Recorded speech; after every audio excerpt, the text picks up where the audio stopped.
নমস্কার। এবার পশ্চিমবঙ্গে মুখ্যমন্ত্রী স্বাস্থ্য বীমা যোজনা শুরু হতে চলেছে।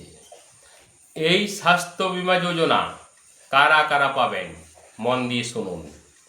পশ্চিমবঙ্গে আয়ুষ্মান ভারত প্রকল্পে বাইরে থাকা নাগরিকদের জন্য সম্প্রতি মুখ্যমন্ত্রী শ্রী শুভেন্দু অধিকারী মহাশয় ঘোষণা করেছেন মুখ্যমন্ত্রী স্বাস্থ্য বীমা যোজনা।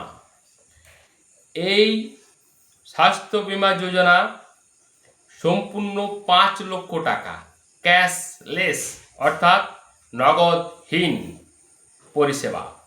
এই কার্ডের মাধ্যমে সারা ভারতে যে কোনো তালিকাভুক্ত হাসপাতালে আপনি চিকিৎসা করাতে পারেন। পূর্বতন সরকারের আমলে যে স্বাস্থ্য সাথী কার্ডটি ছিল সেটি কিন্তু মূলত পশ্চিমবঙ্গের বিভিন্ন হসপিটালে চিকিৎসা করানো যেত, কিন্তু বর্তমান যে মুখ্যমন্ত্রী স্বাস্থ্য বীমা যোজনা যে প্রকল্পটি চালু হচ্ছে এটি কিন্তু ভারতবর্ষের যে কোনো জায়গায় আপনি চিকিৎসা করাতে পারবেন। অর্থাৎ স্বাস্থ্যসাথীর আর বর্তমান মুখ্যমন্ত্রী স্বাস্থ্য বীমা যোজনার পার্থক্য কিন্তু অনেকটাই। এই মুখ্যমন্ত্রী স্বাস্থ্য বীমা যোজনার যেসব সুবিধাগুলি পাবেন, পরিবার প্রতি বছরে সর্বোচ্চ ৫ লক্ষ টাকা পর্যন্ত বিনামূল্যে চিকিৎসা সুবিধা অর্থাৎ ক্যাশলেস চিকিৎসা ৫ লক্ষ টাকা অবধি। উপভোক্তা কারা কারা পাবেন এই সুবিধাগুলো? রাজ্যের যে সকল নাগরিক কেন্দ্রীয় আয়ুষ্মান ভারত প্রকল্পের আওতায় আসবেন না। মুখ্যমন্ত্রী বলেছেন প্রায় ৬.৫ কোটি মানুষকে তিনি আয়ুষ্মান ভারত প্রকল্পের আওতায় আনতে চান। ইতিমধ্যে তার কার্ড বিলিও শুরু হয়ে গেছে। যারা বাকি রয়ে যাচ্ছেন এই পশ্চিমবঙ্গের অধিবাসী তারা পাবেন এই মুখ্যমন্ত্রী স্বাস্থ্য বীমা যোজনার সুবিধা।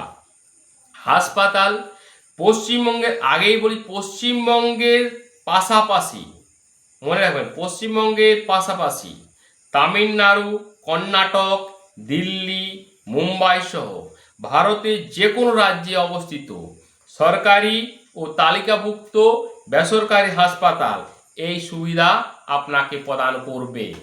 অর্থাৎ পূর্বতন যে স্বাস্থ্যসাথী কার্ড ছিল মূলত তা পশ্চিমবঙ্গ বেসিস ছিল, কিন্তু এই মুখ্যমন্ত্রী স্বাস্থ্য বীমা যোজনার সুবিধা আপনি প্রায় গোটা ভারতবর্ষেই পাবেন।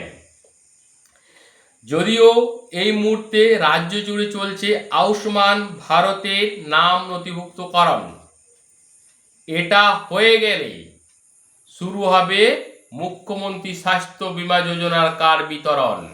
তাই পশ্চিমবঙ্গবাসীর যে জায়গাটায় সবচেয়ে বেশি সমস্যায় পড়তেন, অর্থাৎ পশ্চিমবঙ্গবাসী না গোটা ভারতবর্ষে প্রত্যেকটা মানুষের স্বাস্থ্যক্ষেত্রে ব্যয় সবচেয়ে বেশি, আর পশ্চিমবঙ্গের যদি সব মানুষ সে আয়ুষ্মান ভারত কিংবা মুখ্যমন্ত্রী স্বাস্থ্য বীমা যোজনার অন্তর্গত হন তাহলে এক ঝটকায় যে স্বাস্থ্যক্ষেত্রে যে প্রত্যেকটি মানুষের খরচ তা একেবারে কমে যাবে, এ কথা দ্ব্যর্থহীন ভাষায় বলা যায়।